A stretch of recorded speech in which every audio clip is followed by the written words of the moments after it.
আজকে আমি কথা বলবো স্কিনো এবং লিলির এই দুটো শাওয়ার জেল। ফার্স্টে আমি কথা বলবো স্কিনো স্ট্রবেরি এই শাওয়ার জেলটা নিয়ে। অ্যাজ ইউ ক্যান সি এটা আমি অনেকটাই শেষ করে ফেলেছি।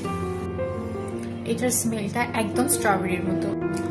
এটা ইউজ করার পর আমার মনে হচ্ছে এটা স্কিনকে বেশ খানিকটা সফট করে, বাট এটার স্মেলটা খুব বেশিক্ষণ স্টে করে না, হাইয়েস্ট 10 থেকে 15 মিনিট। যাদের একটু ফুটি সফট স্মেল পছন্দ তারা এটা পারচেস করতে পারে। এরপর আমরা কথা বলবো লিলির ওয়াটারমেলনের শাওয়ার জেলটা। I just love this body wash. স্কিনকে একদমই ড্রাই করে না, এটা স্কিনকে অনেক সুন্দর সফট এবং ময়শ্চারাইজ করে। এটার স্মেলটা একদমই ওয়াটারমেলনের মতো নয়, বাট এটার স্মেলটা খুবই সুন্দর সফট রিফ্রেশিং একটা স্মেল। এই বডি ওয়াশটার স্মেল খুব বেশিক্ষণ স্টে করে না, হাইয়েস্ট 15 থেকে 20 মিনিট পর্যন্ত স্টে করে।